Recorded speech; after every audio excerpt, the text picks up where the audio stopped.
Olá pessoal do sétimo ano, aqui é a professora Tayana. A gente vai dar continuidade às nossas aulas aí de revisão. Hoje nós iremos relembrar alguns pontos importantes sobre uma das civilizações da Antiguidade Clássica, que é a civilização romana. Então hoje a gente vai conhecer um pouco sobre a localização, rever na verdade, né, os pontos relacionados à localização, a formação de Roma antiga, os períodos da sua história e também ver alguns aspectos aí da sua cultura. Com relação a Roma, quando se fala de Roma antiga, ela está aí localizada na Península Itálica, território hoje aí da Itália, não é?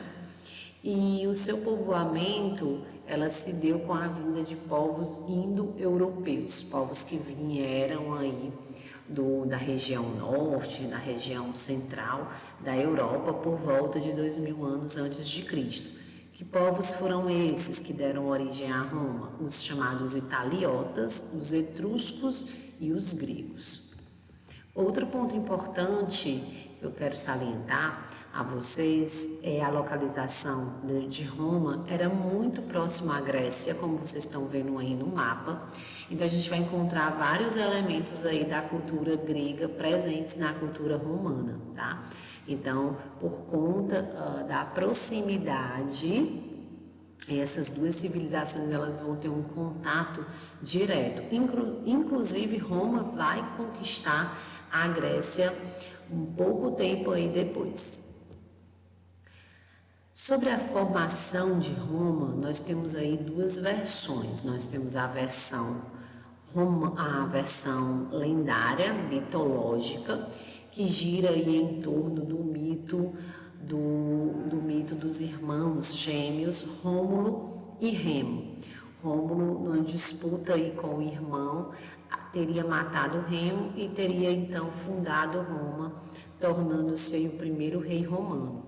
Lembrar que os dois irmãos, eles teriam sido abandonados próximo aí ao rio que banhava o território de Roma e teriam sido encontrados e criados por uma loba. Nós também temos a versão histórica sobre a formação de Roma. Roma teria surgido aí na região do Lácio por volta do século 8 a.C. e os etruscos, eles teriam dominado a região 100 anos depois.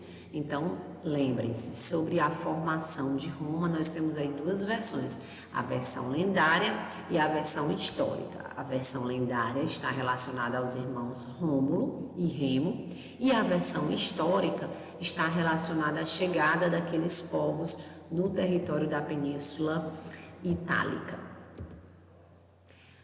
Outro ponto super importante é com relação aos períodos da história de Roma. A história de Roma está dividida em 3 períodos: monarquia, república e o Império Romano. Então a gente vai ver o que marca cada um desses períodos e lembrar que o Império foi o período aí mais duradouro da história de Roma. Com relação à monarquia, quando se fala em monarquia, se fala de rei.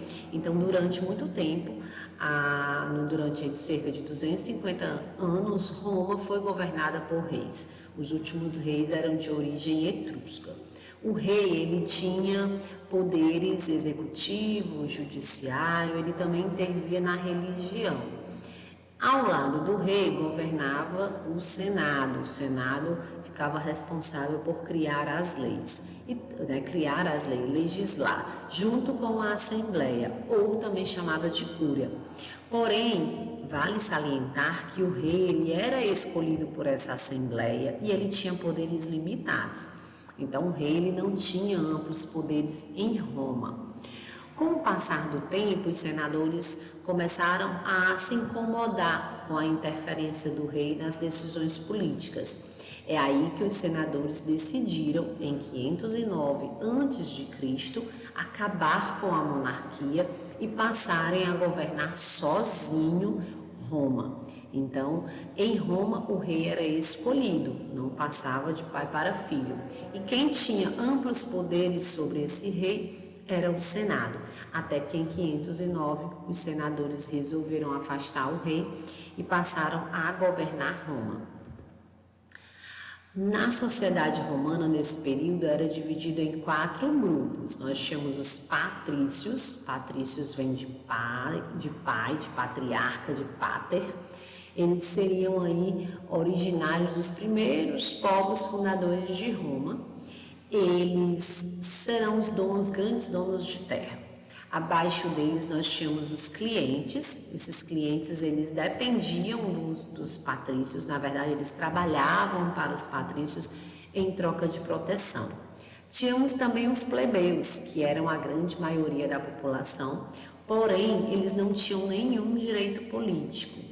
E os escravos que não tinham nenhum tipo de direito social, eram em sua grande maioria prisioneiros de guerra. Então, à medida em que os romanos iam avançando, conquistando territórios, eles iriam também conquistando escravos, né? Fazendo desses povoados, desses grupos, seus prisioneiros de guerra, seus escravos. E os escravos, eles eram usados em todas as atividades, eles executavam todas as atividades em Roma, desde os trabalhos mais pesados até também os trabalhos domésticos. Então, desses grupos, os únicos que tinham direitos políticos, que participavam dos assuntos referentes à política em Roma, eram os patrícios.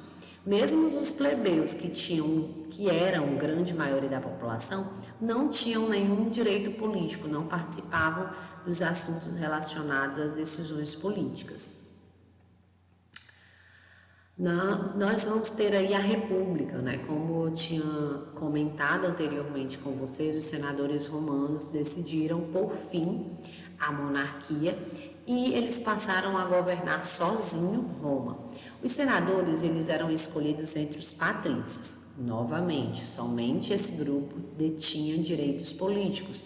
Somente os patrícios podiam frequentar o Senado, somente os patrícios podiam votar leis, somente eles podiam participar dos assuntos políticos. Eles tinham poder vitalício, que significa exerciam o cargo de senador a vida inteira. Eles tinham a função de elaborar leis, tomavam decisões com relação a guerras, também cuidavam da questão dos costumes, da religião, das tradições romanas. Durante a República, eles irão criar novos cargos que irão cuidar da administração da República Romana, os chamados cônsules, pretores, cessores, os edes, questores, os centuriões e os ditadores. Logo aqui eu trouxe para vocês um pouco sobre esses cargos que foram criados durante aí a República Romana. Então, os edes, os questores, os censores, os pretores, os cônsules, eles auxiliavam o Senado romano na administração da República, tá? A República Romana, vale destacar que ela vai ser marcada pelos confrontos, pelos conflitos entre patrícios e plebeus.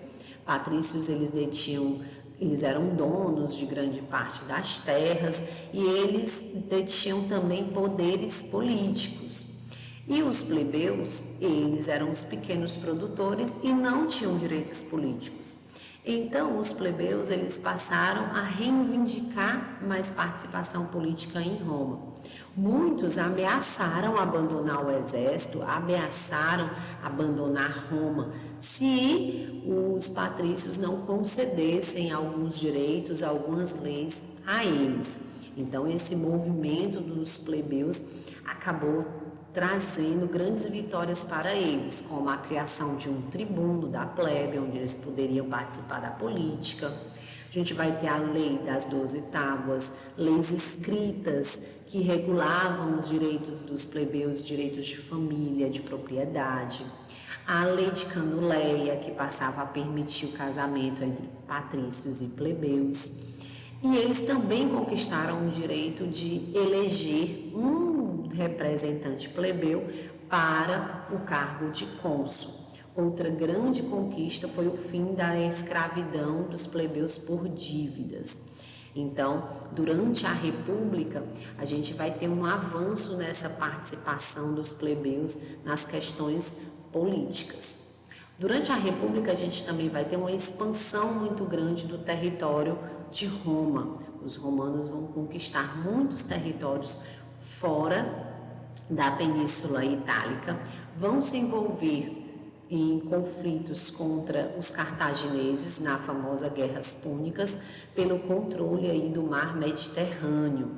Inclusive os romanos eles vão dominar todas as rotas marítimas do mar Mediterrâneo. Inclusive eles se referiam ao mar Mediterrâneo como Mare Nostrum, ou seja, o nosso mar. E essas conquistas vão trazer um grande número de prisioneiros de guerra, ou seja, de escravos. Então, durante a República, a gente vai ter um aumento muito grande do número de escravos em Roma. Esse aumento também de escravos vai ser seguido de um aumento da população, já que a gente vai ter um maior número de territórios conquistados. Isso vai fazer com que as terras em Roma ficassem cada vez mais concentradas nas mãos dos patrícios. Então, isso vai gerar uma série de rebeliões, inclusive rebeliões de escravos, dentro aí do território romano. Isso vai levar os governantes a pôr em prática a famosa política do pão e circo. O que é que consistia essa política?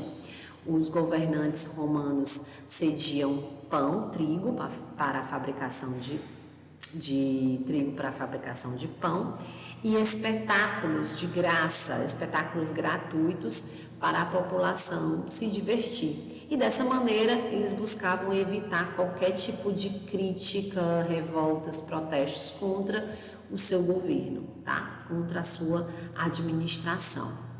O exército, ele foi se fortificando, o exército foi cada vez mais enriquecendo em Roma. Os soldados recebiam terras, escravos, os objetos que eles saqueavam, que eles conquistavam, eram divididos entre os soldados romanos. Muitos generais foram ganhando, acumulando não só riqueza, como também poder, como foi o caso aí de Pompeu, Crasso, Júlio César. Os generais romanos, eles ficaram tão importantes que eles chegaram a governar Roma. Vão formar o chamado triunvirato. Os três principais generais romanos vão passar a governar Roma. Nós tivemos aí 2 triunviratos. O segundo foi composto por Lépido, Marco Antônio e Otávio Augusto. Esse último, Otávio Augusto, deu um golpe de Estado. Ele conseguiu afastar Lépido e Marco Antônio e passou a governar sozinho Roma. Inclusive no ano 27 ele vai se autoproclamar imperador romano. E é dessa maneira, com essa chegada de Otávio Augusto, desse general ao poder, que se inicia o último período da história de Roma, que é o período do Império Romano.